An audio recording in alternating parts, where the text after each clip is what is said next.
Welcome everybody this evening to this, our latest session in our online Burning of the Custom House Centenary Conference. Tonight's speaker is one we're very delighted to have with us. Daniel Ayiotis, who's his military rank is Commandant in the Irish Army, but he says his official appointment title is Officer in Charge, the Military Archives. Quite a mouthful, but you'll be delighted to hear, however, that he's not a stickler on titles. But before we go ahead, there's just a couple of people I need to thank. Once again, of course, we have to thank our Minister for Heritage, Darragh O'Brien, and for his support, and of course those wonderful people in the Custom House itself for all the support they've given us over the years. Dan's going to talk tonight on the record, the destruction and creation of Custom House records. And in this talk, he's going to discuss the implication of the destruction of records during the burning of the Custom House within the wider context of Irish public records in the 20th century, and the creation of records that subsequently committed to national memory, the accounts and experiences of those who took part in the burning of the Custom House. For those unfamiliar with the records of the Bureau of Military History and the Military Service Pensions Collection, it will provide an introduction to these valuable resources on the independence struggle. For those familiar with them, it will discuss the political decisions and administrative processes that lead to their creation. And for everyone, it will provide some food for thought on historical and contemporary Irish attitudes to archival records. So looking forward to hearing from you, Daniel. You're very welcome to us this evening. So hand it over to you now. Good morning, Michael. So while I have an interest in history, my professional orientation is towards how and why that history is documented or not documented, and the many political and social factors behind it. As a keen advocate for the archival profession, I find that historical conferences such as this are an ideal opportunity to hopefully present something of interest to an audience who have come for the history while exploring that history through an archivist's lens. So my presentation is going to be in two parts. In the first, I would like to discuss the implications of the destruction of records during the burning of the Custom House, and by extension, the destruction of the Custom House itself, as acts in and of themselves and within the wider context of Irish public records in the 20th century. For a significant part of its existence, as I will discuss, the Irish state has had an unadmirable relationship with historical records. In the second part, I will discuss the creation of records which document, among other things, the burning of the Custom House, specifically the records of the Bureau of Military History and the Military Service Pensions Collection. Records which subsequently committed to national memory the accounts and experience of those who took part in the burning of the Custom House. Now, as these are records in the custody of the military archives, and so are collections that I have the privilege to work with regularly, I'm conscious of the fact that not everyone is as familiar with them as I may be. So, with apologies in advance to seasoned researchers, in the second part I will be covering the basics of what these collections are and how to access them, for the benefit of those setting out and using them for the first time, or those who may have been inspired to research the burning of the Custom House by this conference. So for those familiar with the records, I will discuss something of the background, the political decisions and the administrative processes that led to their creation, hopefully providing an additional layer of depth for more experienced historians. I will also have some information on planned improvements to the online Bureau of Military History collection. And the Military Service Pensions Collection is, of course, updated with new records several times a year, and that is ongoing. So my aim, as Michal mentioned earlier, is that hopefully there'll be something for everybody in this presentation, and I can provide some food for thought for discussion afterwards.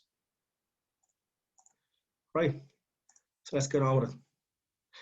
John Dorney has described the burning of the Custom House as a famous act of symbolic destruction, an armed propaganda exercise, and, in some respects, a cynical sacrifice of so many inexperienced volunteers. Historians have long disagreed on the significance of the burning of the Custom House, remarking that, for some, all it achieved was to wipe out the Dublin Brigade and had little real impact on the War of Independence when the truce was already starting to take shape, while for others it was an enormously significant event which brought the British to the negotiating table. And just as a slight aside, if I were pushed for an opinion, it would be the latter. Like, for example, in his interview with Mj Costello for Survivors, and I was listening to it recently as part of the research for this. John Harrington mentioned how the IRA had been planning a huge operation for June, possibly even early July, one that was going to be bigger than Bloody Sunday, in which auxiliaries, this was based on intelligence, auxiliaries would be targeted on their payday in the hotels and bars that they were known to frequent. Harrington recalled his and his comrades' bewilderment when it was called off. So this to me would suggest that the Custom House may well have been the decisive, or one of the decisive actions that brought about the truce. And I would also suggest that the IRA were far from decimated, or it would suggest that they were getting ready to launch this huge operation. But I'll leave that to the historians. It was just an aside. In his recent Three Castles Burning podcast on the subject, Donald Fallon described how the Custom House was not merely a reprisal for the burning of Cork, but that it was about controlling the narrative of the war, and a target that had long been at the sights of the IRA. This was about attacking the Crown's centre of local government in Ireland, something which had been contested by Republicans most directly through the establishment of a parallel system of separatist administration and courts. And in the same episode, Las Fallon described the appeal of the Custom House as a target. This was the centre of British civic government in Ireland, and the IRA wanted to execute a spectacular event, something that national and international journalists just could not ignore. Now, such terms, you might note, have contemporary resonance, and this is something I will return to later. Micheál Ó Divlín recently discussed in Lorcan Collins' Revolutionary podcast that while the action was primarily targeted at tax records, the building was peripheral damage, something expanded on by Liz Gillis in the same podcast, who notes that the records of local government were also identified for destruction in order to undermine and render British administration ineffective. So while there may be general agreement with slight variations in the assessment of historians, one thing that can be objectively observed and agreed upon in relation to this operation is that hundreds of years of records were destroyed and an architectural masterpiece by James Gandon was burned. And these are the specific areas that I intend to address and the ones I feel most qualified to discuss as an archivist. In particular, what we understand and how we regard and remember and commemorate this part of our state's historical legacy a century later. Now, not to sound like I was name dropping, but I was fortunate enough in 2019 to find myself talking over lunch about the destruction of cultural heritage with Robert Fisk. And he mentioned how he had observed firsthand the systematic and perfunctory way that ISIS had destroyed cultural artifacts in the Middle East. It wasn't done in a frenzy or without forethought, but methodologically. Now, here's why I'm going to jump in with an important clarification, because people might be spitting out their coffee or whatever they're drinking. I'm not comparing the IRA fighting the War of Independence with ISIS in Iraq. They are ideologically two absolutely different entities. This point is about certain patterns of behaviour that seem to occur almost universally in war and conflict. As Colin Gray said, the nature of war remains the same, only the character changes. So at one level, as repellent as the destruction of any cultural heritage is, there's no surprise or mystery as to why one side in a conflict would attack the cultural sites of another. It is certainly not unprecedented. Now, this film here, The Destruction of Memory, is well worth watching if you have an interest or involvement in history or in any aspect of the heritage professions. This film was given a special screening by the Irish National Blue Shield Committee, of which I'm currently a member, in 2018 to mark Ireland's ratification of the 1954 Hague Convention for the Protection of Cultural Property in the event of armed conflict, 64 years after its creation. The film references the destruction of cultural sites as far apart as from the Armenian genocide, the British bombing of Dresden during the Second World War and German reciprocity, the breakup of Yugoslavia, 9/11, Iraq and Syria. And I would even hypothesize that there is evidence, in fact, for a deeper psychological or even evolutionary basis for the human proclivity to attack cultural sites, those fundamental physical manifestations of a perceived antagonist, to destroy or indeed to unify. And this extends to intangible heritage as well as tangible. And probably the most prominent example we have in Irish history is the English suppression of the Irish language, itself a very important part of intangible heritage. Although this is relevant to our whole colonial experience, or the whole colonial experience in general. So I'm talking in kind of broader terms now, so I'll return specifically to the records. The Bureau of Military History witness statement of Monsignor Mj Costello, rector of the Irish College in Rome, gives some insight into the complexity of the burning of the Custom House. And I'll just read a small extract from it here. He said, On the 25th of May 1921, the Custom House was burned. The Irish Bulletin of May 27th sets out the motives that inspired its destructions. It was the seat of 9 departments of the government, and the destruction of the records, especially those of the local government board, the customs and the inland revenue, reduced the British government in Ireland to virtual impotence. The Bulletin dealt with the hypocritical outburst in the West British press in Ireland at the destruction by Irishmen of an historic and beautiful edifice. Its destruction, though most regrettable, was inevitable. It was this same press which remained callously silent when 15 city and town halls were being destroyed in various parts of Ireland, and whole streets of shops and hundreds of residences and farmsteads were being wiped out of existence by British soldiers and police. Now, the Monsignor had a very valid point, and I think it's as good as any of a lead-in for me to try and explain my own take on this complex event. So as a professional soldier and as an Irish citizen, I believe that this military action was a viable and necessary one as part of the struggle for Irish freedom, absolutely. The IRA were a guerrilla force taking on the mightiest empire in the world with the mandate of the democratically elected separatist Dáil Éireann government behind them. The British Empire, like all empires, was not afraid to use extreme violence and brutality to maintain itself, no question. The stakes were unbelievably high. Given the circumstances, destroying the records and the seat and the symbolic embodiment of British civic administration was necessitated, in my opinion, absolutely. However, as an archivist and member of the Irish Blue Shield Committee, I believe the destruction of records and the burning of historic buildings is always a bad thing in and of itself, whatever the reasons. In this case, it was doing a bad thing for a good reason, in my opinion. To use a medical analogy, I suppose there are some arguments I've heard from people who would liken the destruction of these records and the building to the removal of a tumour. So I've come across similar attitudes to the Four Courts records. I would strongly argue that the burning of the Custom House and the records was more like carrying out a battlefield amputation of a gangrenous limb in order to save a life. It was something very necessary, requiring utter determination, skill and bravery done for a greater good. What does concern me is that the destruction of these records or the burning of the building itself could be considered or even celebrated as something good in and of themselves. And this is not about historical revisionism. A prominent feature of the decade of centenaries has very much been a democratization of archives.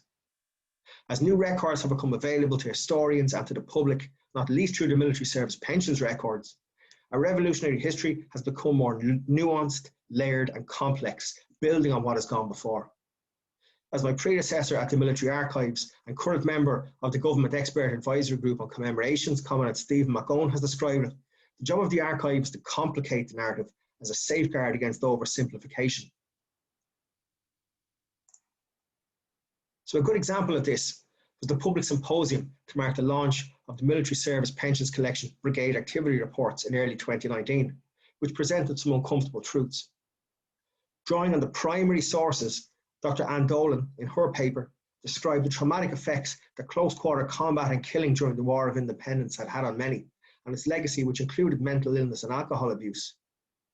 PTSD was not something really understood at the time, but acknowledging it in retrospect is not revisionist. Dr. Leanne Lane, again drawing on the primary sources, discussed the theme of gendered violence, specific types of violence perpetrated against women. A prominent theme in the work of Dr. Linda Connolly of NUI Maynooth as well at the moment.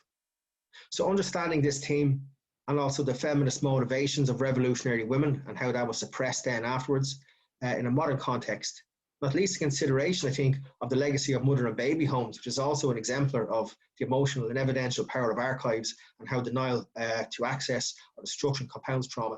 This is not revisionist. And Barry John McCann discussed the legacy of active service in the 6 counties and the difficulties and oppression faced by those who fought for independence and then found themselves under the rule of Stormont and cut off from the Free State. And facing this legacy is certainly not revisionist. So let me give a bit of insight into modern archival thought on the matter to hopefully expand my position before going into Ireland's wider relationship with archives. So in the modern society, documentary evidence is the supreme arbiter of past events. For archivists, the archival record is inviolable. At the same time, we must remember that no archival source will ever give you all the answers. So there is no such thing as having too many sources. Archivists are all too familiar that there are many real-world occurrences of the manipulation of records for various purposes by intent, accident, neglect, through being altered, withheld, or destroyed. Professor Anne Gilliland's work in post-conflict former Yugoslavia, for example, discusses the role of official and personal cultural and social perspectives in how meanings are invested in records by a nation. Serbs stripping Albanians of identity documents in this instance, and the difficulty in proving ownership of property nationalised under communism, did not only have material effects on people, but affected their sense of identity, history, and place. Even if the records in the Custom House were being employed, which they were, as part of an oppressive colonial regime, we are obliged as modern historians, archivists, and citizens to consider the effect of their loss on all communities on the island. Gerry Adams, for example, has stated that orange is one of our national colours, and it is, and that orange parades and even a devolved Stormont would continue in the United Ireland. So whether one likes it or not, Irish identity is not homogenous, and for some Irish identities, the fact is that being Irish and being British are not mutually exclusive.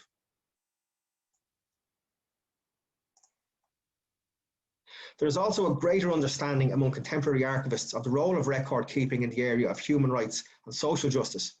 And I would argue, with the recent controversies surrounding mother and baby home records, and before that the Windrush scandal in the UK, as well as more banal things like GDPR, there is a wider public appreciation. Professors Anne Gilliland and Michelle Caswell have impressed upon archivists to take the effective dimensions of records, tangible or intangible, real or imagined, seriously in our consideration of the impact of archives and their loss. And there is sometimes a very worrying argument that the Custom House and similarly the Four Courts records were, quote, only British records, the records of a colonial occupation, and so of no value, certainly not to an Irish state. And the implication is a worrying one, of an ideological year zero, so I have to categorically agree. So, for example, let's consider another post-colonial example, that of the relationship between France and Algeria, one which clearly illustrates the value and importance of former colonial states retaining colonial records. When French soldiers and administrators left Algeria after more than a century of brutal colonial rule, they took with them historical artefacts, books and maps, a national heritage that still sits in French libraries and archives. And this had both practical and cultural implications for Algeria. Practical, because some documents returned to France contained technical infrastructural data, maps of sewer systems, gas pipes, and electricity lines. Culturally, for example, because Algerian archaeologists are still finding themselves dependent on France for access to maps to certain heritage sites, which are provided on the condition, of course, that French scientists are included in these excavations. One of the few collections that the military archives holds that the British left is the Maps, Plans and Drawings collection of military barracks and posts from the 19th and early 20th century. And these are still referenced by engineers, archaeologists and historians. So now let's look at the wider experience Ireland's wider experience with historical records to see where the destruction of records in the Custom House fits into the overall development of our national archival collection. Irish policy of access to state records from independence until about the 1970s has been described by Professor Gerard O'Brien in his book Irish Governments and the Guardianship of Historical Records, 1922 to 72, as a combination of rigid control over access and willful neglect. And the reason for this, he said, was an attempt to, quote, confine the interpretation of the past, particularly the recent past, to the perception advanced by the Republican revolutionary generation. It was only in 1986 that the National Archives of Ireland Act was published, consolidating the functions of the State Papers Office and the Public Records Office. And this was the first piece of legislation relating to archival records published by the Irish state in its 68 years of existence. Even more significantly, for the first time, it provided in law for the public right of access to state records. And perhaps even more surprisingly, it was only in 2018, as I mentioned earlier, that Ireland ratified the 1954 Hague Convention for the Protection of Cultural Property in the Event of Armed Conflict and its second protocol. So in terms of records, between the signing of the Anglo-Irish Treaty on the 6th of December 1921 and the handover of Dublin Castle in January 22, the staff at Dublin Castle have been very busy identifying records for burning and those for immediate removal back to Britain. In fact, this probably went right on until the formal transfer of functions from British to Irish Free State officials in April of that year. Now, for John Anderson, the Under Secretary, and his staff at the castle, the transfer of public records was a delicate one. Handover en masse, he believed, would have been to put at risk reputations, employment, and even lives. And let's be honest, there probably is some truth to this. So these important records, the military records held at Dublin Castle, known as the Castle Papers, were already incomplete when the fledgling military archives sought to obtain them a few years later as a complementary body of records to the Commandant papers, which were the correspondence of the Commander-in-Chief of the Castle and which were discovered in a room in Army Headquarters on Infirmary Road. So in 1922, of course, we had our most catastrophic loss of records, when the Public Records Office at the Four Courts were destroyed at the outbreak of the Civil War. The anti-treaty IRA, who had occupied the Four Courts, had established a munitions factory in the Records Treasury, and Oscar Traynor, as this letter records, had issued instructions to detonate their mines if forced to retreat. And of course, the National Army bombarded the Four Courts with artillery, and the resulting fire detonated the explosives. Again, it was a complex event with high stakes for everyone. In January 1922, the Dáil had voted 64 to 57 in favour of the treaty, with the electorate having returned more pro than anti-treaty Sinn Féin members to the Tuath Dáil, and Britain specifically threatening war should the Free State fail and a republic be declared. Decisions were made where, again, the necessary and the good were at odds with each other. And again, I would argue this is on both sides. Once again, centuries of records were lost. And it's worth remembering too that the value of these records was understood, with appeals made to the occupants of the Four Courts and public efforts afterwards to collect up the documents and fragments of documents that have been blown around the city. And even today, some of these are in the conservation lab of Zoe Reid, the senior archivist at the National Archives. Although at least in this case, the Fire Brigade were actively prolonging the destruction, so it was a different kind of destruction, but that's kind of academic now. But the psychological effect of this on the country was great. Katrina Crowe has described how during her early days at the National Archives during the 1970s, archives was almost a dirty word because of the legacy of the destruction of the Public Records Office. But I would say that this goes right back to the Four Courts and other things as well.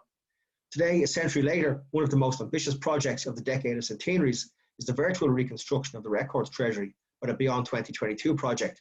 And the Military Archives is proud to be one of the participating institutions. So, immediately after the Civil War, it's interesting that the most significant attempts to document the revolutionary period and to preserve records were being carried out by the National Army, and of course from October 24, the Defence Forces. Of course, I must include that there was and is a rich tradition of people like HÉireann O'Malley and Mj Costello documenting the anti-treaty experience as well, but I will mention those anti-treaty archival endeavours shortly. So as early as June 1923, Pierce Beasley was in fact petitioning the Chief of Staff for the temporary establishment of a War Records Office for the purpose of collecting material and records which would be of great value for reference as a complete history of the Irish Volunteers, IRA and the starting of the Regular Army, as well as the Anglo-Irish and irregular wars, to use his own words. Now, unfortunately, he was informed that the establishment of a new office could not be entertained, as the Army was at that time, as you know, in the process of large-scale demobilisation. And one of the most prominent figures in collecting records of the revolutionary period was Colonel Mj Costello, himself a veteran of the War of Independence. As Director of Intelligence in February 1924, he raised the pressing necessity of, quote, the investigation of persons claiming under the Army Pensions Bill in respect to people killed during the period 1916 to 1921 with the Chief of Staff, as there was also a deficit of evidential material supporting their service. And it is interesting that both Costello in the 20s and J.J. O'Connell in the 30s are on record as being aware of the remarkable future potential value of the pensions applications in documenting the revolutionary period. In December of that same year, Costello wrote to the Chief of Staff a letter entitled Historical Documents and the Formation of Military Archives. And on February 25, he directed the authoring of a proposed formal establishment for the military archives for the attention of the Chief of Staff. The man who operated the archive was a civilian clerk named Thomas Galvin, he identified a broad array of sources for the collection. Now, among the material in the possession of the military archives at that time were 7,000 intelligence records from the Civil War period, covering a range of subjects including, quote, the National Army, the irregular forces and their activities, the IRA organisation, Labour and Communist activities, and Irish organisations abroad, as well as operational reports. And the Commandant papers, as I mentioned, were also deposited with the military archive. They're in their custody. And attempts were made to have the previously mentioned Castle papers deposited with the military archives as well. But these, however, were never transferred to the military archives. The government of the time never authorised it. In fact, the Commandant government refused to officially sanction the establishment of the military archives throughout their tenure, despite repeated appeals by the Chief of Staff. So it would appear, from my research anyway, that there was a discomfort or a reluctance among the Commandant government around this area. And it wasn't until Fianna Fáil came to power in 1932 that there were serious attempts at national level to document the independence struggle. And again, coming back to the Custom House records, interestingly, I heard Liz Gillis and Lorcan Collins discussing or suggesting the idea of the Custom House attack being a failure. That the idea that the Custom House attack was a failure had resulted in the decimation of the IRA was propaganda originating from that time. So I'm not presenting this as a direct link. It does seem to be, I think it's a piece of evidence that could support.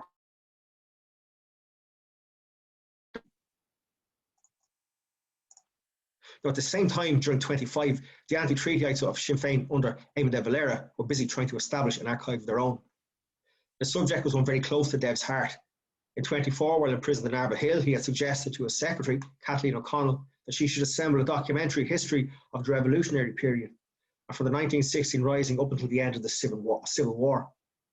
And as a token of his conviction, he provided O'Connell with a 25-page set of instructions on how and where she could source the necessary information for its compilation. And this was an ambition that Dorothy McCardle would eventually fulfil through her book, The Irish Republic, undertaken at De Valera's request in 25 and taking 11 years to complete. In October 25, a raid took place in the home of Pierce Beasley, at that point retired from the army, but who was working on his biography of Michael Collins. According to this intelligence report, the raid was carried out by the IRA as it was believed that Beasley was in the possession of many documents that would be used in publishing of his book that would be damaging to the anti-treaty cause. And this 25 letter, held by Army intelligence, records that they had learned from an unimpeachable source, that's a quote, that De Valera was himself making a collection of state papers. He had approached a secret channel used by the late President Griffith for the transmission of letters to the British government and endeavoured to obtain from him a full statement of the treaty negotiations and information as to any documents he had in his possession. Intelligence section had learned from the same source that when the secret channel was in London 12 months previously by the then Prime Minister, Ramsay MacDonald, sent for him to Downing Street and there entrusted to him a sealed letter to be delivered to Mr. De Valera's own hands. And nor were De Valera's efforts unusual or unique. Contemporary archival research has shown that the impetus to create post hoc or even imagined documentation where the state has failed to be a generally applicable one, not just specific to Ireland. And this is especially so in cases of politicised record keeping, or where there are discrepancies between official records and the gamut of human experiences typical of war and conflict, particularly on the part of the losers or victims. And again, this supports, I would suggest, Liz Gillis's and Micheál O'Divlín's remarks about having previously believed that the Custom House operation had been a military failure, but through the evidence of archives released in recent years, that this was not the case. Ironically, once the likes of De Valera and Oscar Traynor had come in from the cold, it was through the vehicle of the Bureau of Military History and that the Irish state itself would prove to be the most significant exemplar of this tendency to create post hoc documentation where none existed before. And of course, 1932 marked the next dark period in the history of Irish archives. So upon Fianna Fáil being elected to power, Desmond Fitzgerald, the Commandant Minister for Defence, ordered the destruction by fire of all intelligence reports, including reports in particular supplied by agents and other persons, all Secret Service vouchers, and the proceedings of military courts, including committee of officers, reports on and details of executions during the Civil War. The reason for the destruction order was that such documents contained information which could lead to loss of life if disclosed to unauthorised persons, and was given in the wake of the imminent handover of power to their previous Civil War opponents in Fianna Fáil. While Fitzgerald's order said that prior to destroying these records, military archives were to extract such particulars that they considered might be required afterwards in the conduct of the business of the Department of Defence, Colonel Lee Marcher, then Director of Intelligence, noted that as a consequence of the destruction, surviving files and documents required a complete overhaul. It is unclear how much material was lost during the destruction this destruction, as Archer staff did not succeed in completing an inventory as they had admirably endeavoured to do before the order came into effect. So without a doubt, these records would have proven a valuable resource in understanding the period. Might we have led to reprisals? It's very possible. But yet again, we have this recurring theme. We find a point of the perceived necessity conflicting with the good. So, as I hope I have illustrated, the loss of the Custom House records were not simply a once-off, but one of a series of losses of records that punctuated the creation of our national collection.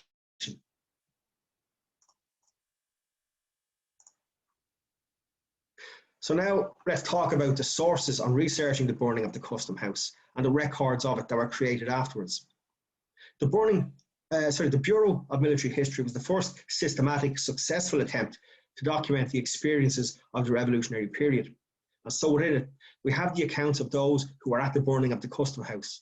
And as I'll illustrate, it's not just those who took part, but there's a selection of witnesses.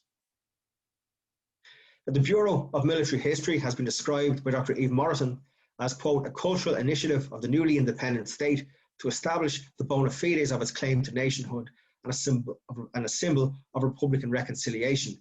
But this is interesting as an archivist because that idea of archives being something that establishes the bona fides of a nation is really interesting. I mean, the fact is the state had lost a lot of records, so it didn't really have them. So I can kind of understand as an archivist why this was important, not just to document the revolutionary period, but for broader reasons to basically, I wouldn't say the legitimacy of the state, but it's that's what I mean. Now, the Bureau had been established on the 1st of January 1947 by the then Minister for Defence, Mr. Oscar Traynor. Its stated objective was to assemble and coordinate material to form the basis for the compilation of the history of the movement for independence from the formation of the Irish Volunteers on the 25th of November 1913 to the 11th of July 1921, the truce. Its definitive origins can be traced back to 1944, when Major Florrie O'Donoghue, the editor of A Cousin Thor magazine at the time, suggested that the journal publish a series of articles on Irish military leaders. And growing out of this, at a meeting the following year between O'Donoghue, Colonel Dan Bryan, Robert Dudley Edwards, and Richard Hayes, a plan authored by O'Donoghue was submitted to government. This was approved by the Taoiseach, who was Eamon de Valera, and once given the green light by the Department of Finance, the Bureau of Military History was established. When Michael McDunphy was secretary to the President and a qualified lawyer, he was appointed as the director of the Bureau of Military History in January 1947. And just as a side note, his great-grandniece is actually the staff officer at the Military Archives at the moment, so we have a connection there. The Bureau was staffed by a combination of military and civilian personnel.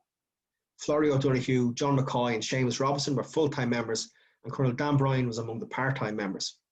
And there was also an advisory committee established, chaired by Richard F. Hayes, and which included leading historians such as Robert Dudley Edwards, G.A. Hayes McCoy, Theodore W. Moody, Dennis Gwynn, James Horgan, and Richard J. Hayes. Now, for those not familiar with the Bureau, between 1947 and 1957, the Bureau's investigating officers recorded 1,773 witness statements from people who had taken part in military activities during the 13 to 21 period, including the burning of the Custom House. And they did this travelling the length and breadth of the country, collecting from as broad a pool as possible. And what was significant was that the Bureau collected from both pro and anti-treaty alike. So the early efforts of the military archives was very much, they only collected material, they only collected statements from officers with pre-truce experience. And again, De Valera's planned archive was, again, from an anti-treaty perspective. This, for the first time, we were interviewing both pro and anti-treaty people alike. Now, initially, because of the sensitivity of some of the content within these statements, the government decided that the documents should be withheld from public inspection for 25 years, although those who made a statement were entitled to a copy. They were kept in a strong room in the registry of the Department of a Taoiseach, where authority of access granted to the Minister for Defence. And at the end of the initial 25-year period, it was decided to review the decision on a 5-yearly basis, which was then reduced to 3-yearly. When a review came in July of 1993, Commandant Peter Young of the Military Archives made representations to the government that the Military Archives would be the most suitable location for their care and custody. And in 1999, government directed that these records were to be deposited with the Military Archives, and in 2003, they became accessible in the Military Archives reading room. And in 2012, they became available online, and you can find them on our archives on our website, militaryarchives.ie. And we are still working on improving this collection. One of our team is currently working on an index of Bureau contributors so that we have a full connected picture of all the items each contributor handed in, from a witness statement to a witness statement annex to one of the contemporary documents to their S-file. Now, an S-file is correspondence and associated administration. If they gave in a voice recording, there's a very small number of voice recordings, including Bureau, photographs, and even WSO, if they gave a WSO file. So as I mentioned, S-files, if people aren't familiar, they're associated correspondence and administration connected to each witness statement. And WSO files are the correspondence files with prominent individuals from the time who did not contribute a statement in the end, such as Eamon de Valera. We would also be replacing the current scans, which were done well over a decade ago now, with higher quality versions, with all previous redactions removed. And these will also include the investigating officer reports. And I'm going to explain the investigating officer reports after this. So as I said earlier, the archive's role is to complicate the narrative. So let's have a look at a random selection of witness statements that refer to the burning of the Custom House and see what extra layer of meaning the investigating officer reports gives to them.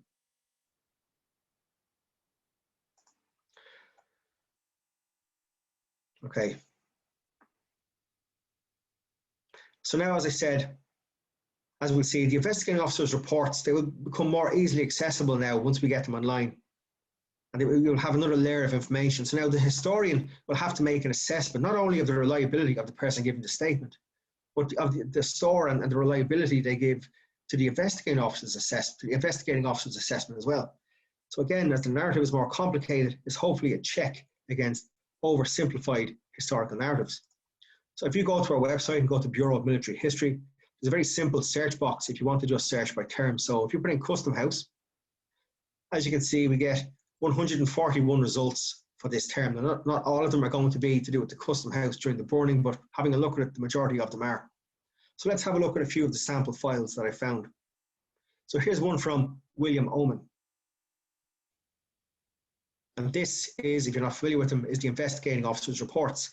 And as you can see, the investigating officer said of William Oman's statement that this statement was dictated by the witness who impressed me as being a sincere and reliable witness. Another statement here that mentions the Custom House burning, Daniel McAleese. As we can see from his investigating officer's report, Mr. McAleese was a member of the staff in the Custom House when it was destroyed by the IRA in 21. He was a revenue commissioner for some years prior to his retirement from the service within the past few months. And the statement was prepared by Mr. McAleese at the request of the Bureau following publication in the Standard of 22nd of February 1922 of an article on the subject, and the cutting is attached.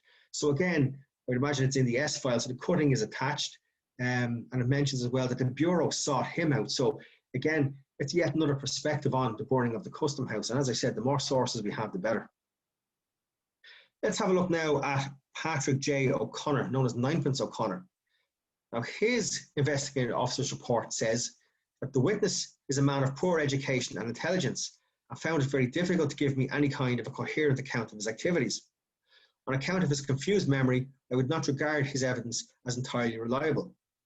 So now, somebody researching the Custom House, they have to ask themselves, well, do I take this at face value, or what value do I give to the investigating officer himself? And I have seen notes as well on the instructions to investigating officers. There was no set standard or pro forma way that they were told to write these as well. So again, that's another layer of information you need to apply when considering the investigating officer's reports as a source. Here we have Mrs. Catherine Rooney of Cumann na Món.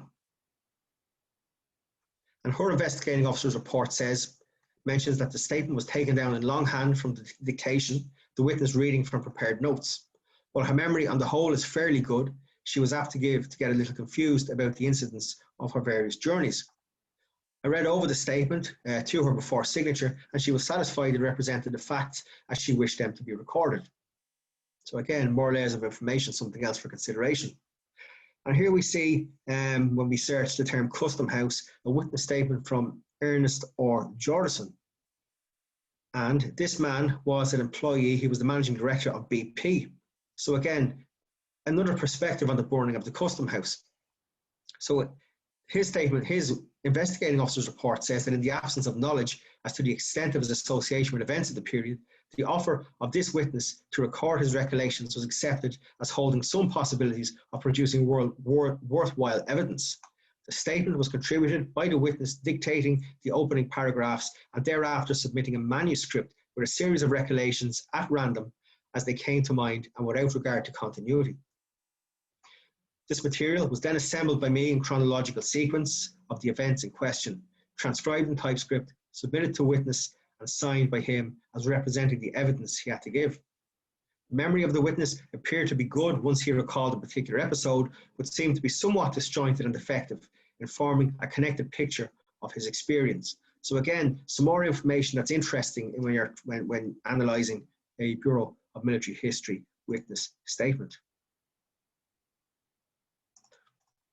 So now let's talk about the other important collection for studying and researching the burning of the Custom House, the Military Service Pensions Collection. Now, if you're not familiar with this, it was on the 19th, sorry, in 20, the year was 2006, the 90th anniversary of the 1916 Rising. Taoiseach Bertie Ahern announced the decision to afford public access to the Military Service Pensions Collection. Now, this collection has been rightly described as the single most important archival collection relating to Ireland's revolutionary past, and it originated in a government decision in June 1923 to recognise and compensate wounded members and the widows, children and dependents of deceased members of the Irish Volunteers, Irish Citizen Army, Irish Republican Army and the National Army. Over the years, the remit of the pensions expanded to include Commandant, hÉireann, the Hibernian Rifles, and those members of the Connaught Rangers who had mutinied in India in 1920.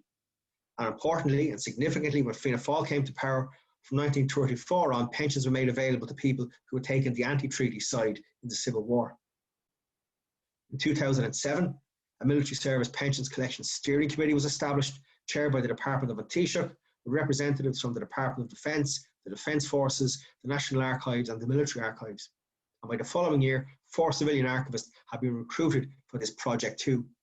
And then in 2014, the first release, and these have been continuing every year since, went online and are ongoing. So I'm going to, actually I'm going to end share screen, but I'm going to share the website itself just to go through it. So if I stop share.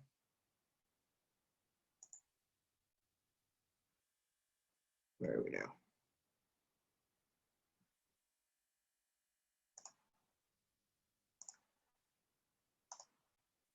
So, Military Service Pensions Collection. If you come to our website, go to All Collections.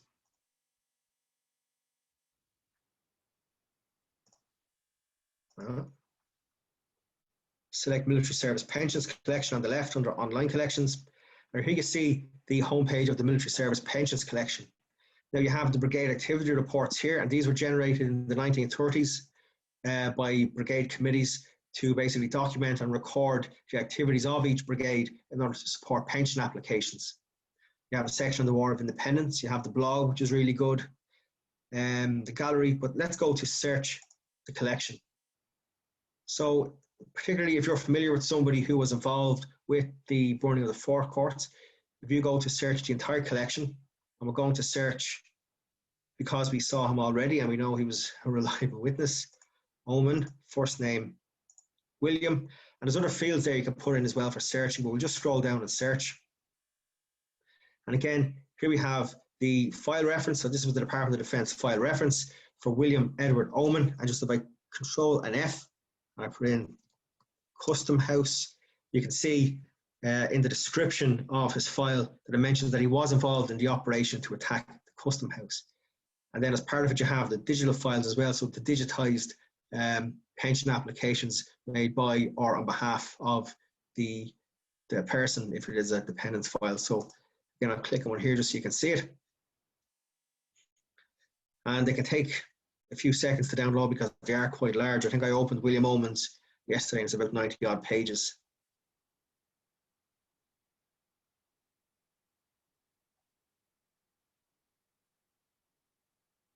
Okay, so it's just taking a sec, but you can see the bar on the top of the screen just to give you an idea of the size of the resource that this provides. So again, here we have it, the file itself, it's fully digitized and scanned. And this file is, how long? So that file itself is 59 pages long. The pensions collection itself, to date, have digitized well over 2 million pieces of paper. And again, this is going to be ongoing for the next couple of years as well. But again, straightforward enough, not as straightforward as the Bureau to search, but if you are searching, if you are researching the burning of the Custom House, again, that is the second excellent resource that we have as well. So now stop sharing, turn to my slideshow. Okay, and there's a nice picture of the Custom House itself in all its current glory. So on that, I think it's 8:50 now, so I've been talking for quite a while. I'll finish up there. I hope it's been of interest. Maybe some things people agree with, some things people disagree, but that's all, you know, what healthy discourse and history, of course, is about. So thanks very much, and I'll hand you back to Micheál and Liz.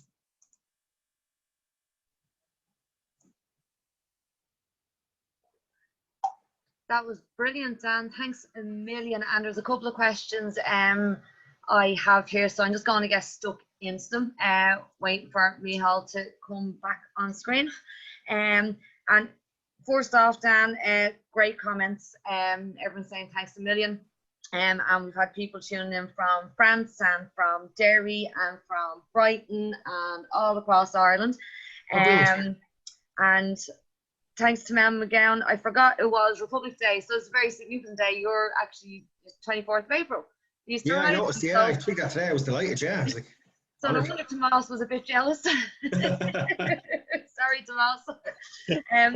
Okay. Jerry Cassidy asked, Dan, can you give us an update on the uploading of outstanding pension application files? I know it's a different department, but if you have any information on that. Okay, the best person to give it, the expert in that is Cecile Gordon, because she's the project manager. But what year is this? There is a, what date is it? I know there is, I don't think it's any secret, there is a release scheduled for this year. It's been slowed down, of course, because of COVID, but there will be another release. They're releasing just still thousands and thousands of files to be catalogued, digitized, and put online. But despite the speed bump of COVID, I mean, we hadn't had COVID, there would have been another update or two at this stage. So I don't have a definite date, but if you want to drop an email to militaryarchives@defenceforces.ie asking for an update, you can forward it on to the pensions project and send it back. So I'm afraid that's the best I can do. There is one in the pipeline, there is one ready to go, but COVID has slowed things down slightly, but it is still moving. Cool. Okay. Now, what's that? No, that's not me. No, sorry. Just there's feedback there. Sorry, Dan. Okay, so brilliant for that, Dan.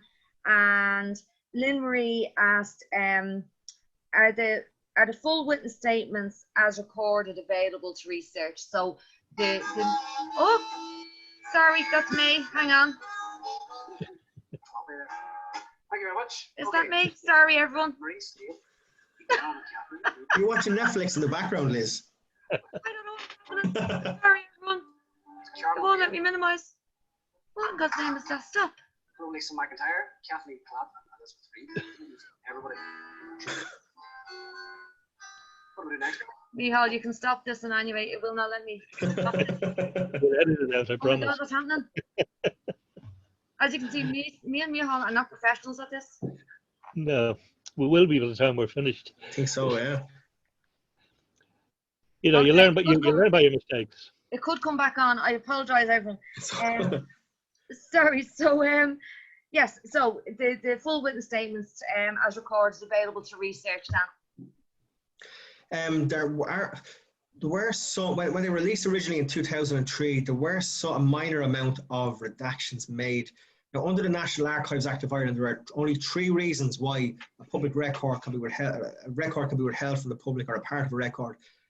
and it states, not in the public interest, which I know is a bit vague, but it's not really one used, whether it will cause serious distress or danger to persons still living, or where it will be a breach of statutory duty. So as in, it will be, I suppose, defamatory or a breach of data protection.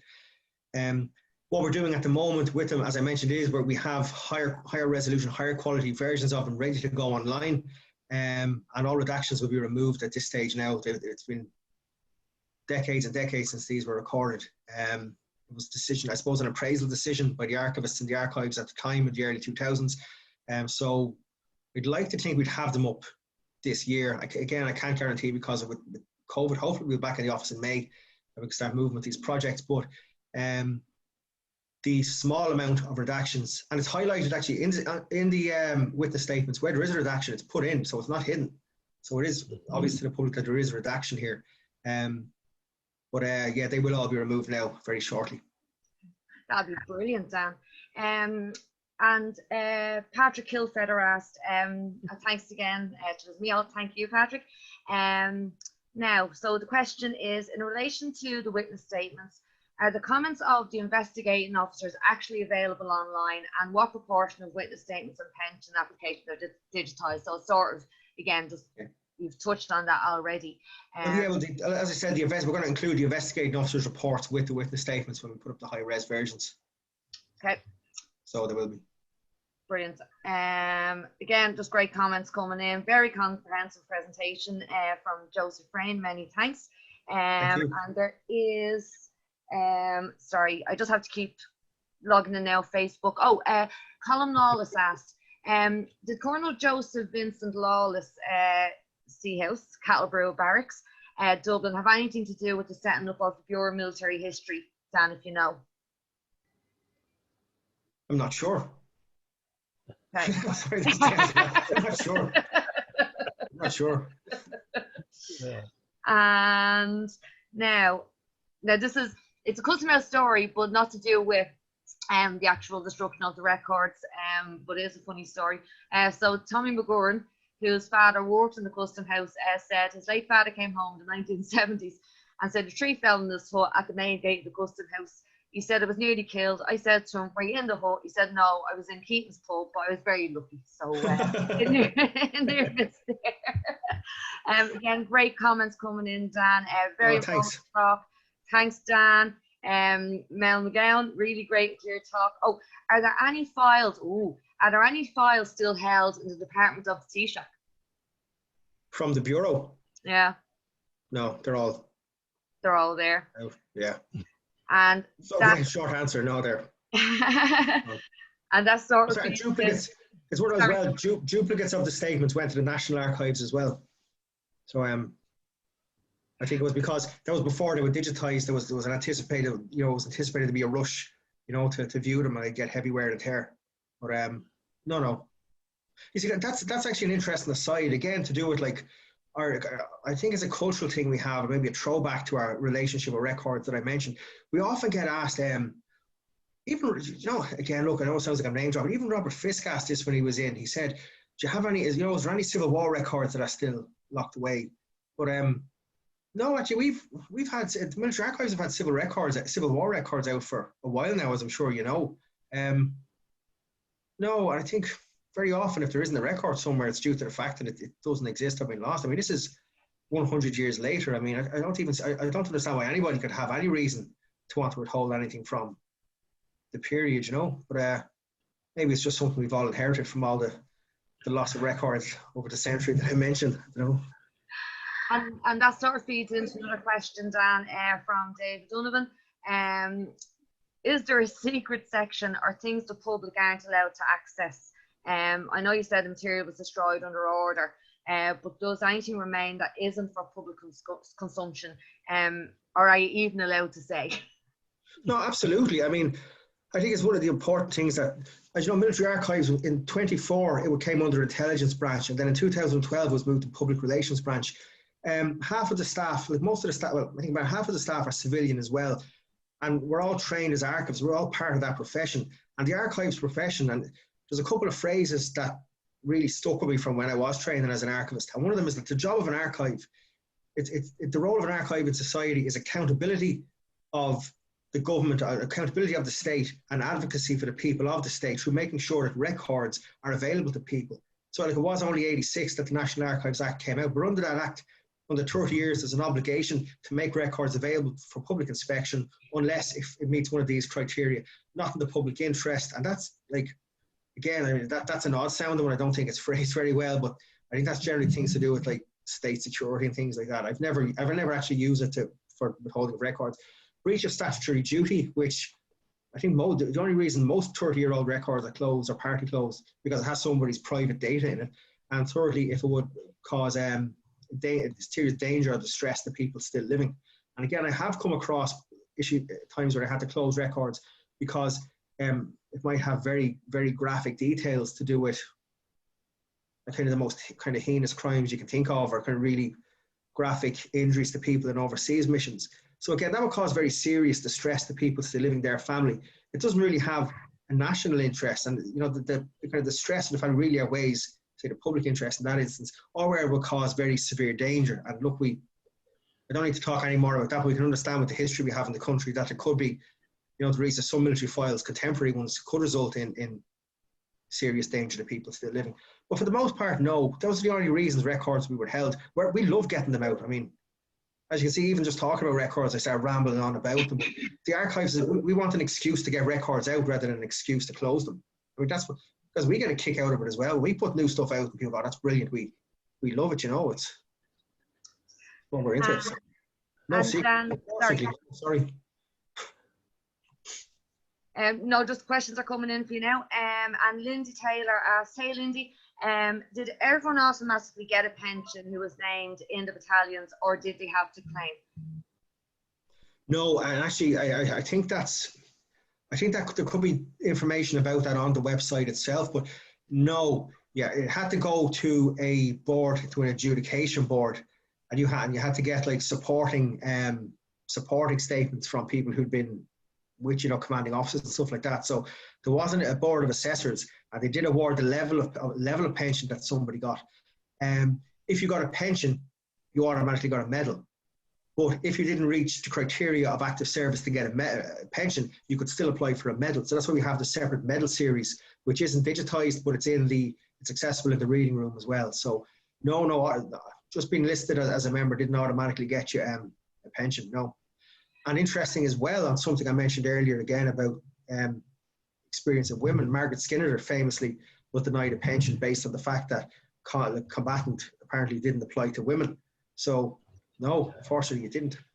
And again, if you went anti-treaty, you didn't get a pension until 34. So no, it was bureaucratic to say the least. And Dan, just on that, in just case people don't know, when hopefully we are post-COVID, if people want to see their relatives' medal files, because they're not digitized, how do they go about doing that? The best way to get in touch with the archives is email militaryarchives@defenceforces.ie, or go onto our website to find the email address, send an email to the duty archivist, and they'll book you in. Brilliant. And it's midweek, Dan, wasn't it? It's usually Tuesday, Wednesday and Thursday are the public days, yeah. Okay. And so those medal files are open to, it's fully open, so you can view any medal files there. Same as the pension files there. Brilliant. Dan, another question for you. Hey Brian Geary, brilliant presentation. Thanks, Dan. And then his question is, so as far as he's aware, my grandfather John Foy was directly involved in the burning of the Gus Mills. He was indeed, Brian. I look forward to searching your database for any records of him. Where would be the best place to start? I'll hand that over to you, Dan, but I'm just going to see if I have the record for his pension file. Hang on. Okay, the first thing I always check is if somebody joined the National Army afterwards, or if they went anti-treaty or just didn't stay on after the War of Independence. The pension files and the Bureau are the best place to start. If you went National Army, the 1922 military census is the best place to start to find an army number. And after that, then if you're in the National Army, we very likely have a personal file as well. Personal files we make available to next of kin, But yeah, if you went anti-treaty, or if you went anti-treaty or didn't go on to the National Army, the pensions collection and bureau are the best places to start. We have other things as internet connect. Can you still hear me? I have a message saying my internet connection is unstable. We would have other resources like civil, let me see, internment records, things like that. But again, that's from the Civil War, depending on if you went anti-treaty. So yeah, and if he was interned. And Dan, can I just come in on that, Brian? Just because we've been researching this myself and Mia for the last 12 years, if you check in the witness statements, do a check for Jackie Foy, because he was known as Jackie as well. And Dan, is it that if you put it in inverted commas, is it just gives you the actual word you're looking for? And so if you type in John Foy, you'll get every John, mention of John. You'll find them, Brian, in other people's witness statements. So do a search in the BMH for John Foy, Jackie Foy. He is definitely there. And also get in touch with Commandant jail, because they have a number of autograph books. And because he was arrested, he's in the autograph books, and they call themselves the Custom House Fire Brigade, the men that were arrested. They're very proud of it. So get in touch with Commandant jail as well. The archives there, they'll be able to maybe send you some images of, do a search in the autograph books for you. Now, sorry, just going to have a quick look again. Oh God, there's 62 comments. Dan, you're going to be here for a while. Now, Liam Grace, hey Liam. So again, excellent talk. In relation to the BMH papers, were there any draft statements recorded but not published, where the witnesses may have changed their mind or not want to proceed? I'm not sure on that, but in terms of drafts, I mean, witnesses were, it's a bit different to the way we do our oral history project now. I mean, witnesses were given their typed statement to review and make comments and amend on. So there were drafts and stuff like that, yeah. And ones that they withdrew, I don't know. I think the WSO files could be interesting, like people who were corresponded with but didn't make one. But I haven't come across any like draft, because if people weren't going to submit it, it wouldn't be retained, I wouldn't imagine, you know. And from Mark O'Brien, Dan, were there, that's an interesting question, were there any witness statements taken from Crown Forces? Oh, I'm really sure there is, because I remember we had a uniform of a guy called Lieutenant Gerard, who was in the British Army. I think he was an artillery guy or something like that, but we have his uniform and we had it on display, and we have his witness statement. Yeah. Wow. Okay. Yeah, Gerard, G-E-R-R-A-R-D, yeah. Okay, Michal, do you want to just hop in here for a second? There's loads of messages coming in, so I'm trying to. Yeah, well, just a couple of things occurred to me. You're still accepting documents and other stuff into the archives. I mean, if somebody has stuff out there, family records or that, you still take those? Oh, absolutely, yeah. We have well over. Oh, sorry, actually, just I'm messing around here with the bureau. Yes, it's British Army officer in Dublin, 1916 to 21. Witness statement number 348, and that's E. Gerard. Yeah, so at least one.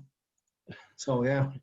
In terms of private collections, yeah, we've over 1,000 private collections now at this stage, ranging from small, really small ones, maybe, you know, a file or two that people have given us, right up to huge things, like say the Collins Pell family private collection and the Brother Allen collection. So yeah, we love getting private collections, yeah.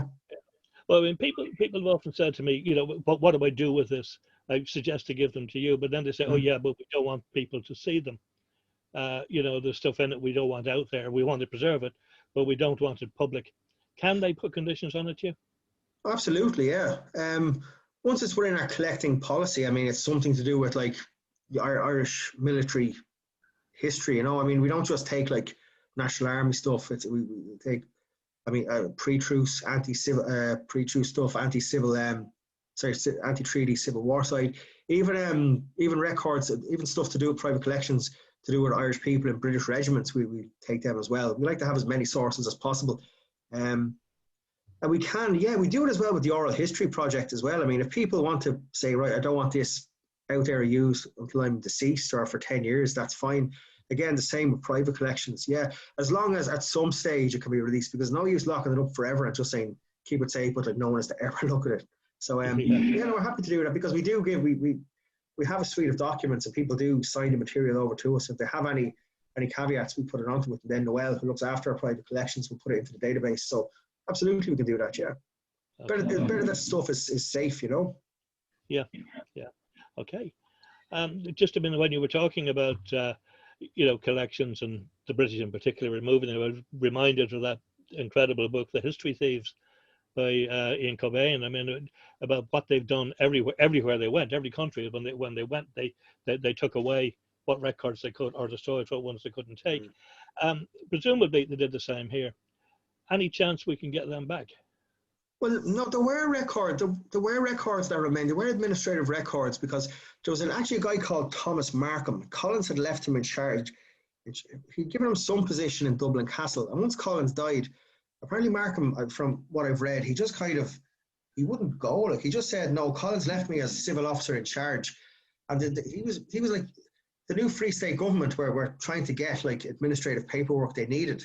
And he was onto them saying, well, when am I getting this back? And he was haunting them over it. So they actually had to send somebody in from the Board of Works to break in and kind of kick him out of Dublin Castle. So no, there were administrative records left from what I know, yeah. In terms of getting them back, I think at this stage we don't.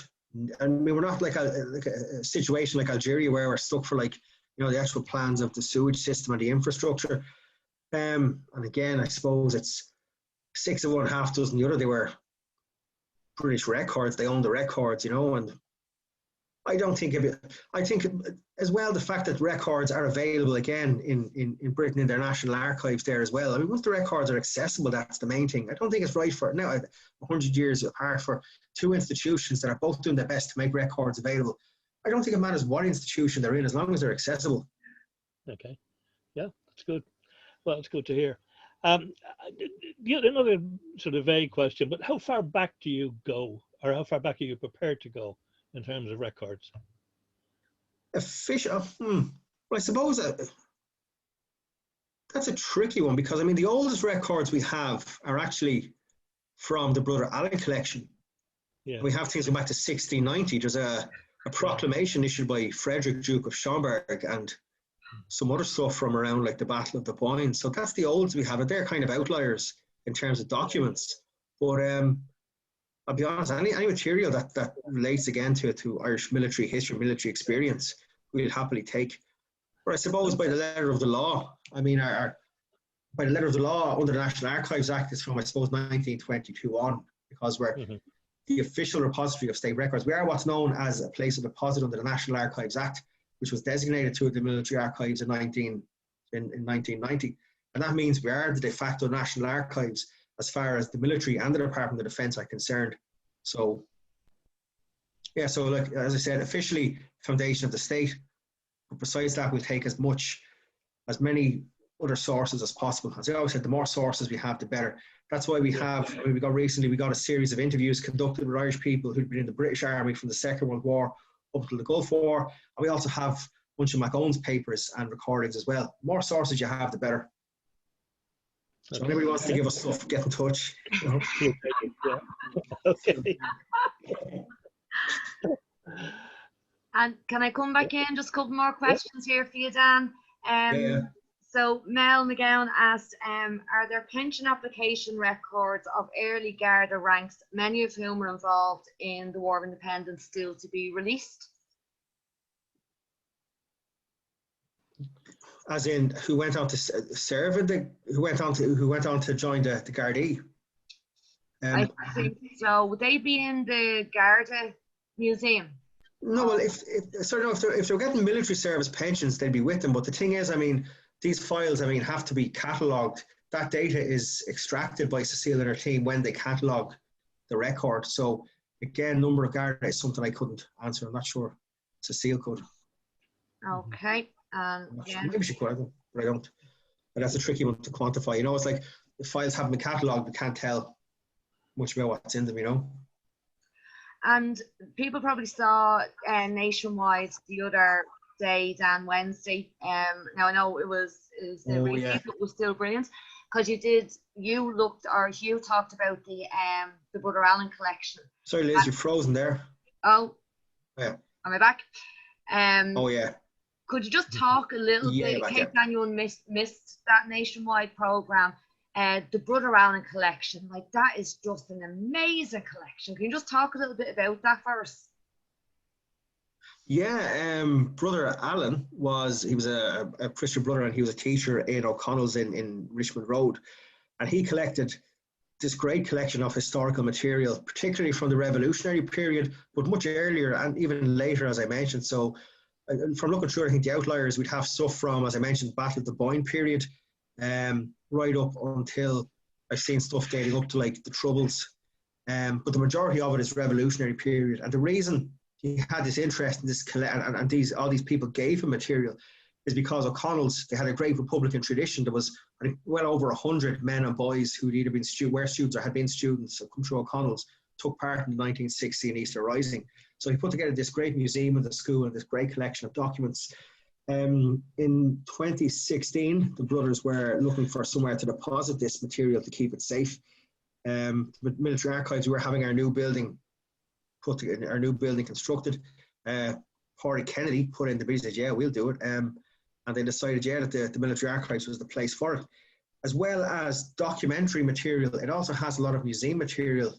A lot of it had been on, a large quantity had been on loan to the National Museum. I mean, most recently, you might have seen the tweets. I had a couple of tweets of items from 1916 this morning on our Twitter feed.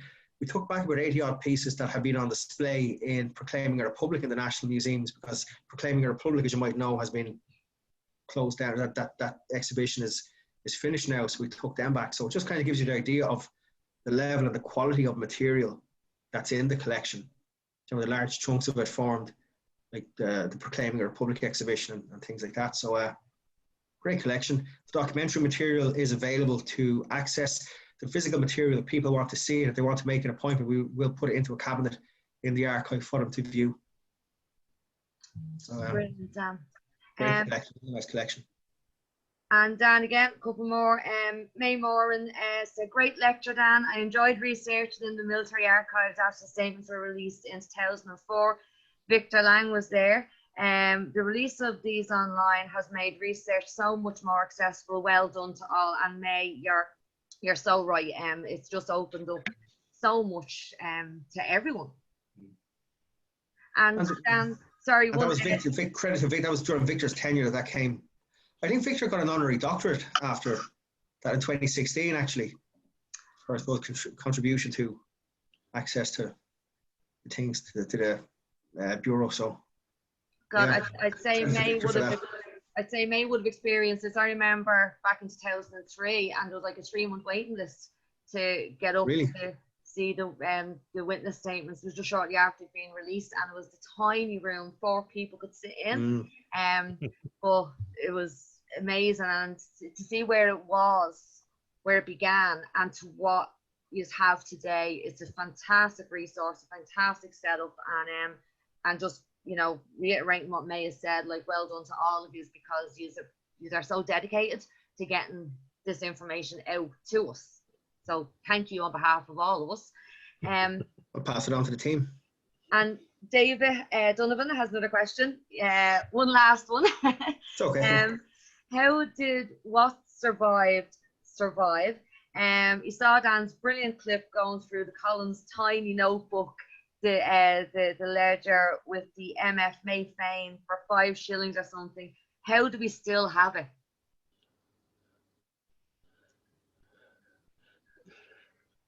I suppose it's a matter of how do we know. I'm not actually sure. That's interesting. I think that the Collins papers, I know Lisa Dolan, one of the Lisa, she's one of our archivists, she catalogued that collection.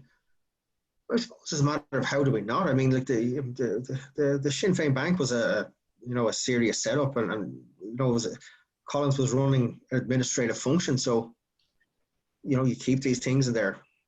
Yeah, I don't actually know how to. Look, my answer is look.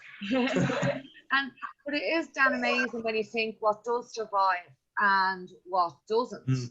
And one, can I just give just to name one file that is an amazing file when we come to the Civil War is Annie Farrington's CD file. She left a witness statement, and she owned Barry's Hotel when the anti-treaty IRA were there, and when they left, she gathered all these documents but had the vision to give them to military archives, and it's amazing what is in that collection. Well, I mean, it's yeah, a lot of it is luck, a lot of it is people. I think people inherently know what material is valuable, you know, especially for private collections like that or stuff that people have collected. I think people inherently have a feeling about it. And again, it comes back to what I said about the effective dimensions of records. You know, they're not just tools, they're, you know, so kind of know what's going to be valuable or what's going to be of importance. Actually, the one about the checkbook stubs and stuff like that as well. I mean, Colin's great strength. I mean, I know he was the commander-in-chief of the military, but his great strength was as an administrator and the director of things. So it only makes sense that he would have good administrative material, you know, and that's where the majority of records that we have comes from. It's from administrative functions. So, a bit of a boring answer, but there you go. And sorry, Dan, a couple more. Johnny Dial says, love the military plans in the archives, e.g. Lusk Remount Centre, firing ranges at Dollymount. I'm not familiar with those ones, but God likes them. Johnny, type in something in the messages and or in the comments, and we'll talk more about that. And May Moran asks again, are there any plans to get the castle records which are in the British National Archives back? Very few of these are digitised. They're contained in boxes, a lot of boxes. It would be great to have them in Ireland. No plans that I know of. I would suggest that the place for those would be the National Archives. The National Archives, you know, is in the process of getting it refurbished and expanded and developed. No, I don't think in this day and age, I think it's more important that the records get made available. You know, as far as I know, I don't think there's any plans to look for them back. You know, I think we're working more in a space where we can collaborate now. I mean, look, it's 100 years later. They're not like, you know, sealing our records and just trying to colonize the place. You know, it's a different era we're working in. So I think as long as the British National Archives make them available, that's the thing. It's about institutions need to collaborate with each other. And we see it as well with all the national institutions, whether it's the archives, the National Museum, the National Gallery. There's connections in all of the stuff we have. We all need to work together. And that should be an international thing as well. So I don't think there would be of any value to go look. I mean, maybe for like, you know, kind of museum type items that might have been taken. Yeah, it's worth repatriating them to their country of origin if there was something in a British museum that was taken from here. But in terms of records, castle papers, I mean, not necessarily, because we're not stuck for them for functional reasons and they were generated by the British. So as long as they're accessible somewhere, that's safe. And sorry, Tola, hey Tola, Tola Collier said, I've read the witness statements from Crown Forces from RIC, including Eugene Bratton reference Meath, and also a British Army doctor who served in Mayo. And great talk, by the way. All the best from Ashbourne. Thanks very much. Oh, actually, on that as well, I think there might be. I think it's in Untitled McOwen's tapes. I think there's an interview with a former Black and Tan as well. If people want, if that's an area, you know, if we're just talking about different sources.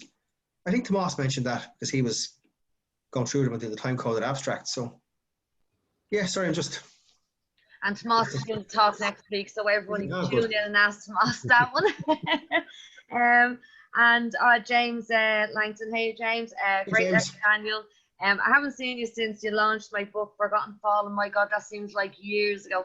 Hopefully catch up when COVID ends. I hope so. Hi, James. Hope you're well. And I've met his nephew. I think I've met his nephew recently as well, I think. He's in the army.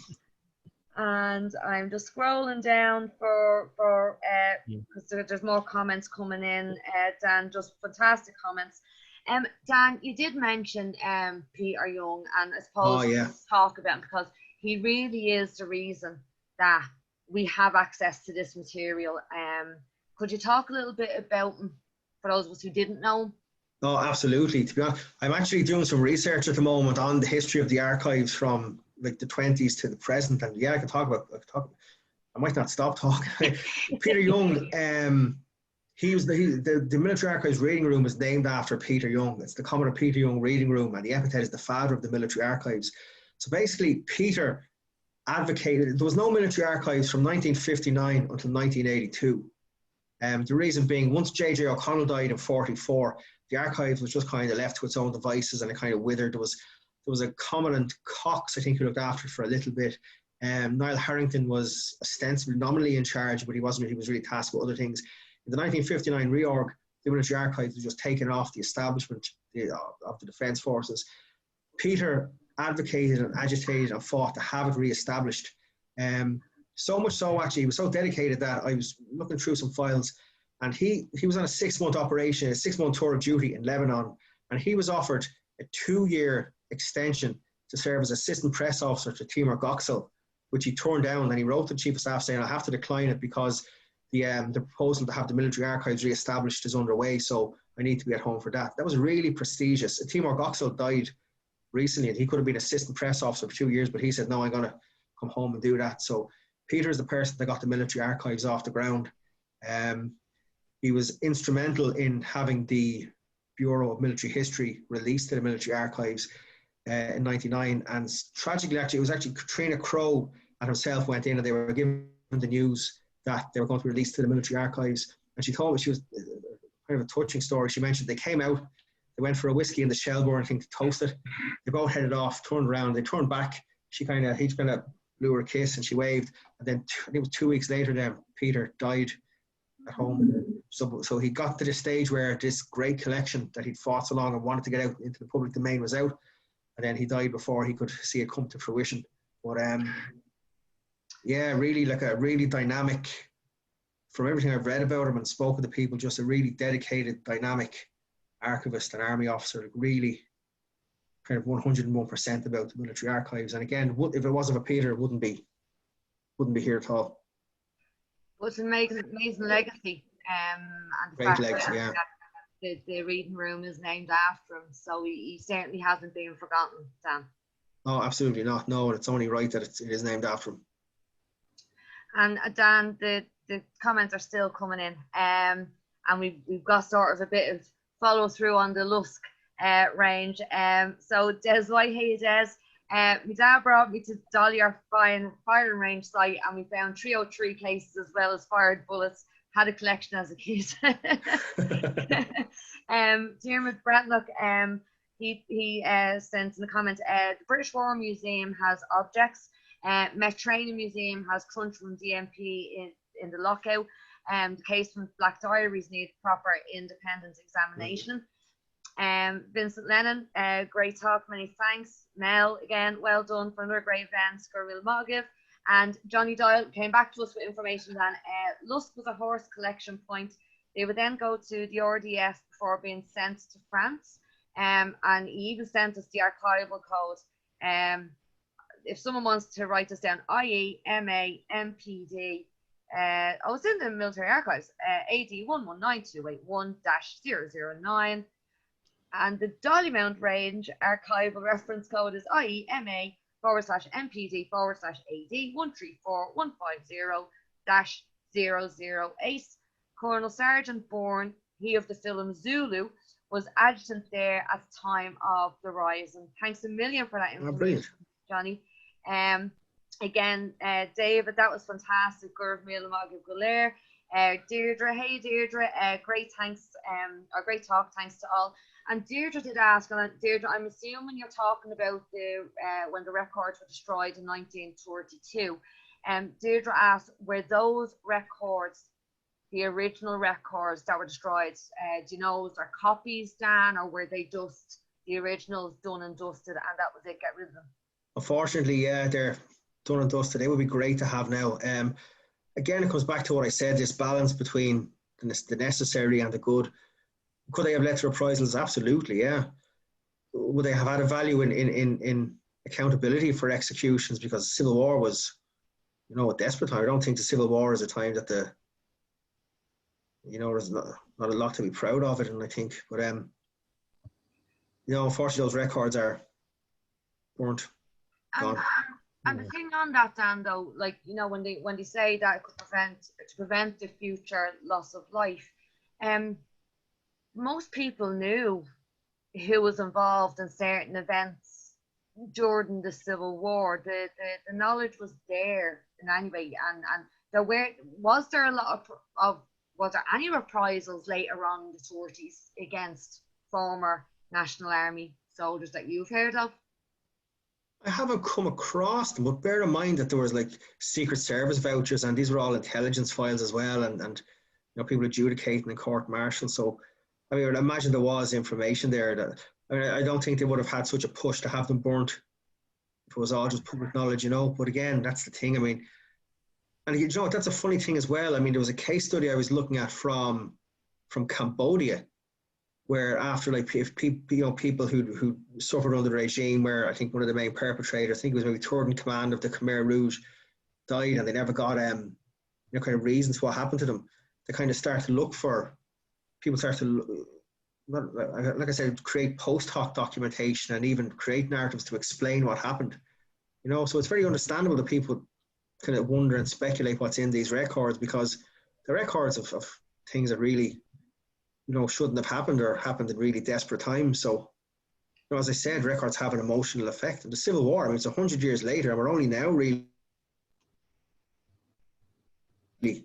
able to kind of be some bit mature about it. And it's still kind of, you might notice when I was talking about the Civil War, I was trying to stay as impartial as both. So I stated what the anti-treaty side did and what the National Army did. And because it's very, people are very sensitive about it still, and it's understandable, but so yeah.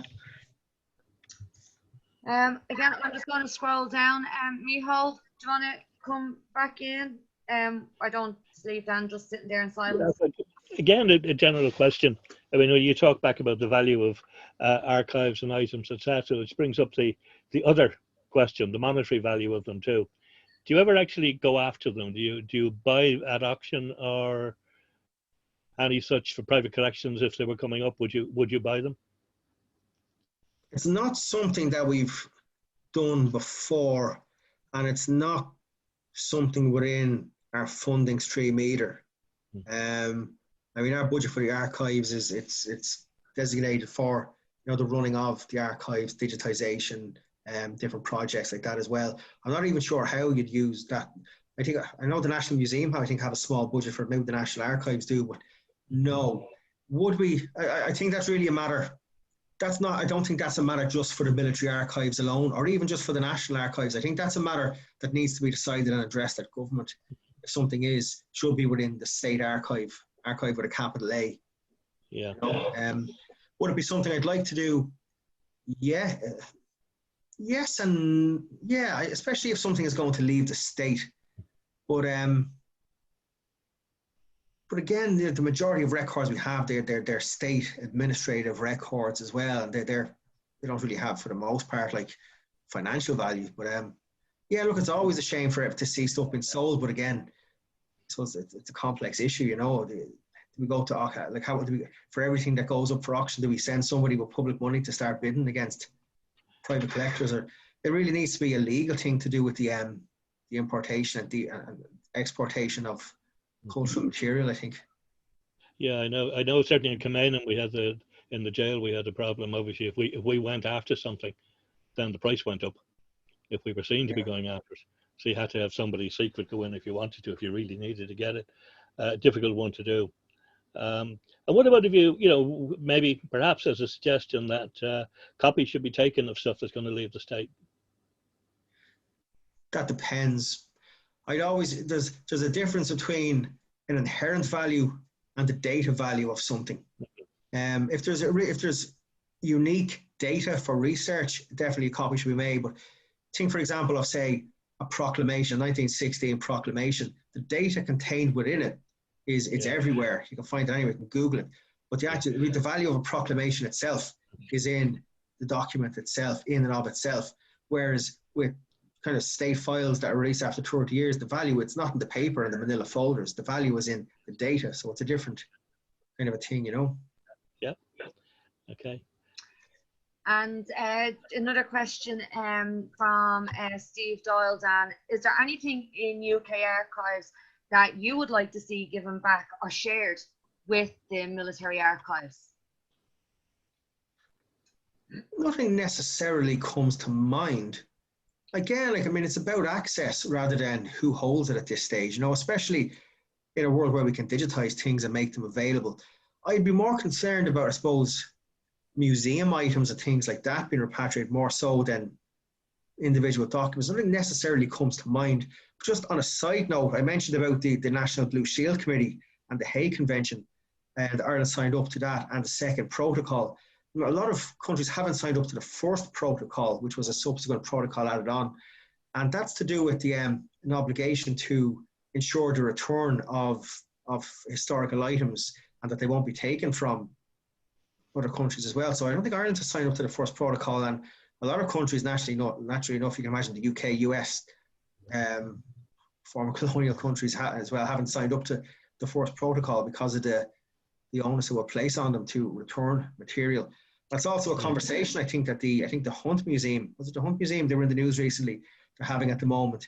They have material taken during like pre-1922 from Benin by British soldiers in the museum there. So they're in a conversation now about returning that back to Benin.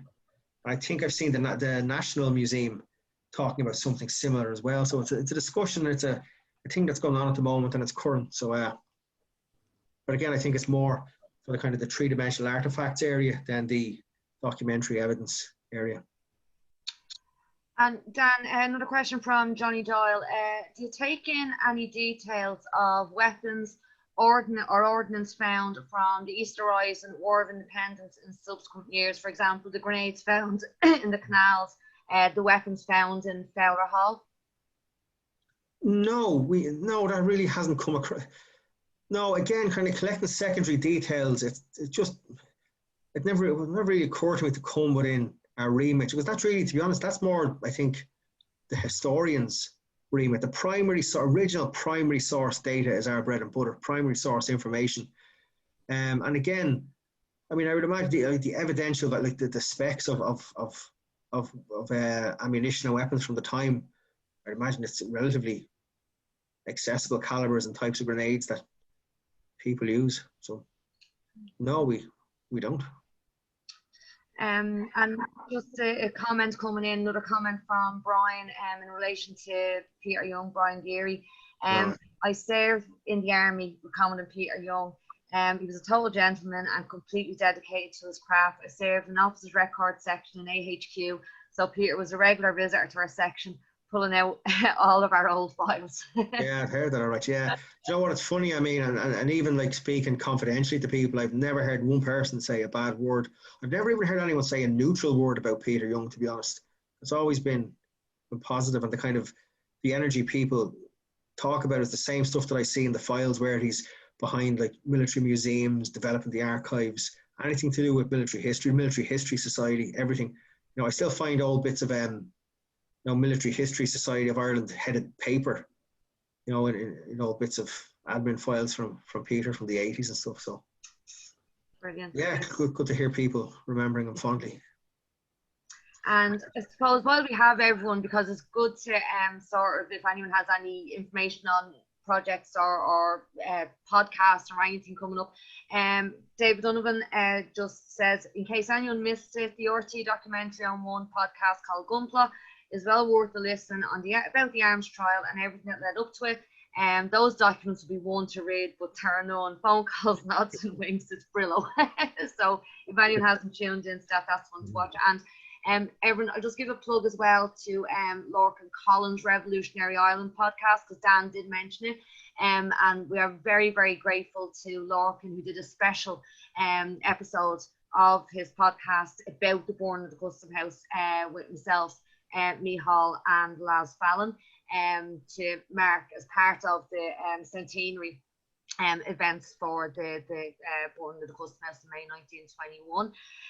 Dan, also, there's a conference coming up in July. Do you want to let people know about that? Oh yes, War of Independence Conference, Military Archives and Military History Society of Ireland joint effort. Is going to be online on the 9th and 10th of July. We'll be streaming that. We're still putting the full cast together. I know Liz, you're one anyway. As part of it, I'm putting together an archivist panel as well. So we basically have a panel discussion for archivists from different archives discussing their War of Independence collections. The reason I'm doing that is because, as I said, like, I'm not a historian, I'm an archivist, and any chance I get to advocate for the profession, I do. So on the panel so far, I have representatives from Crony in Northern Ireland, UK National Archives, National Archives of Ireland, Military Archives, and I'm going to have a local authority archive as well. So should be interesting. Brilliant, Dan. Sorry, I'm just going through again. Well, Katrina Crowe was going to chair it for us as well, the discussion. Keep it civil. And Dan, well, obviously you'll be advertising that through Military Archives, I imagine, and where else would people be able to just maybe follow? Well, we put the word out on our own. We put it on our website, on our Twitter, Defence Force social media. I think the decade of centenaries. I think the commemorations unit have channels as well. We'll make sure it gets out there. We'll spread the word far and wide. Don't worry about that. Grand, sure, we'll be sharing it far and wide as well. Now I'm just scrolling down again, Dan, because like it's just amazing comments coming in, Dan. Just fantastic, really interesting. Thank you, Dan. Brilliant. Excellent presentation. First class talk. Brilliant. Great talk. Very enjoyable and informative. Dan, they're just singing your praises and rightly so. Tomas McConmore promised he was going to send in complaints to these. Tomas, watching. You're watching, Tomas. He's a liar. No, really looking forward to it, Dan. Well done. And he gave you a hand clap as well. So thanks a lot. Don't mind him. You can tune him next week. I will. And well, look, I think that's all the questions, Dan. But seriously, on behalf of myself and Micheál, thank you so much. It's been like, we know the value of military archives, having researched the Custom House for 12 years. When we got the photo album, discovered the photo album coming in jail, that was one part of the story. We didn't know who these men were, but thanks to military archives, the witness statements told us who those men were. And then with the release of the pension files, it's just that they're blown it totally open, because what was seen to be an operation that had 120 men, we're now discovering close to 300. And as I keep saying, the military archives is the gift that keeps on giving. So thank you so much to yourself, Stephen McKeown, Commandant Kennedy, and Lisa and Hugh and Noel and Cecile and all the staff, because you really are dedicated, and thank you so much. Thanks a lot. I'll pass it on. And just actually, can I ask a question now? Actually, while what you mentioned there about the research at the Custom House, that incident I mentioned from about an operation plan that was going to be bigger than Bloody Sunday. Had you heard of that before? Or? Yeah, in the witness statement. Because we followed on from that with the Custom House, so that was to shoot them up, and it literally did not happen because the truce was called, and this, like, they were going to shoot everything on O'Connell Street. And it was auxiliaries that were going to be particularly targeted. So they did get some of them, I think, in kids restaurant or kids hotel. The word didn't get through to them, but there's amazing descriptions, Dan, of a guy, like, he's literally cycling through Dublin City, and I think the order to call off the signal was a white handkerchief, and it's like literally as the guys are coming to descend on O'Connell Street, and they were going to isolate O'Connell Street from all the streets, and it would take place after around curfew, and anything that was in O'Connell Street, anyone that was in O'Connell Street was going to get shot. And that would be, a major, I'd say, suicide mission, because what was, going to be the aftermath of that.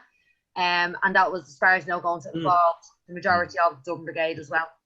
Yeah, you'll find it in Frank Henderson's witness statement, because the Irish girls just go out with their fellows on O'Connell Street on whatever it was at night, and that's where they were going to take them out. So there would have been a lot of collateral damage there, as you can imagine. Yes, because when I was doing the research for this, I decided I'd look at the Macomb papers and survivors and twilight years and that, but very, very few references to the Custom House at all in any of them. Look, that's just me, just an aside. I'm just. Yeah. Well, we'd find you more. Yeah, it's just one I hadn't heard of. Like I said, that's why I give the caveat that I'm not a historian. So if there's something I don't know, I can say, well, look. And they're still coming in. They're still coming in. Again, hi Monica. Thanks for tuning in. Monica, enjoying it. Big thumbs up, Dan. Deirdre thanks. again. Appreciate it. Thanks a million.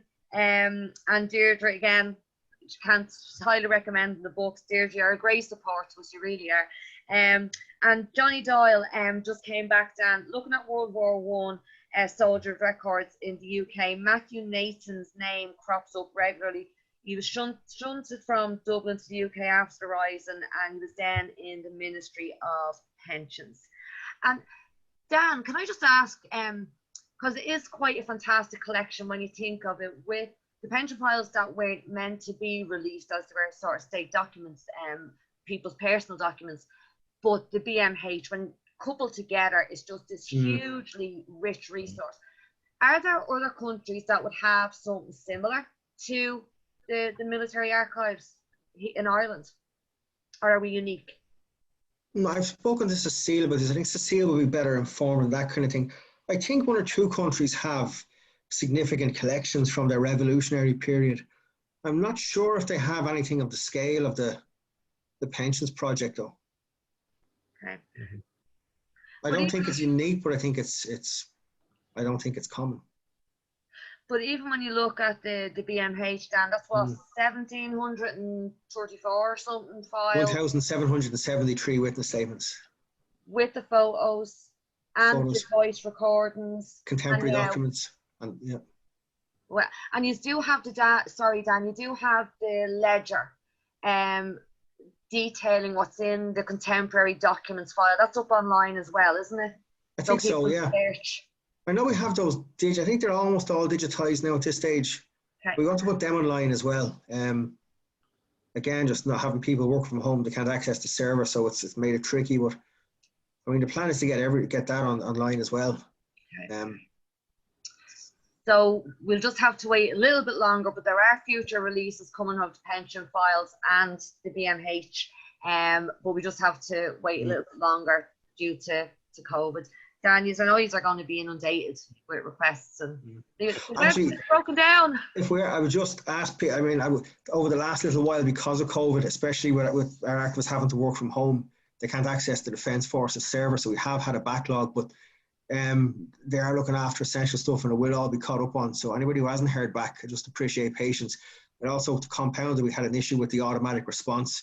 So I think some people thought we were just blanking them all together, which honestly we weren't. So just appreciate people's patience, and hopefully cultural institutions might open up again now in May, and we'll be able to start doing what we do. Not that we've not been doing, we've just been working on other projects, but it's about people need to access the records. That's what it's about, and that's the reason we have archives, for people. So fingers crossed, and thanks for the patience. Brilliant. Well, now I'm just doing one more check, Dan. One more. Yeah, fire away, yeah. And I promise you we will let you go. And Johnny Doyle, US Civil War pensions, Fab resources checked by Damien Shields, and anyone who's interested in the Irish experience in the American Civil War, you definitely have to check out Damien Shields' Civil War website. It is fantastic. He's doing great work. Daniel, I think we could actually keep you here all night, but we know you've got young kids, so we're going to let you go. But just Dan, on behalf of everyone, and again myself and Micheál especially, thanks so much for taking part and giving this talk. It means an awful lot to us because Military Archives has been there with us from the very, very start. I know everyone tonight, just Facebook has been hopping with just fantastic messages. Everyone enjoyed the talk and just thought you were brilliant. Thanks for taking the time out, and we would just like to say then again, none of this could happen without the support of the Department of Housing, Local Government and Heritage, and everyone, thank you for tuning in, week out, and sticking with us despite our technical hiccups. So I'm going to pass you over to Micheál and Dan. Thank you so much. Well, thanks for having me along. I appreciate it. Thanks.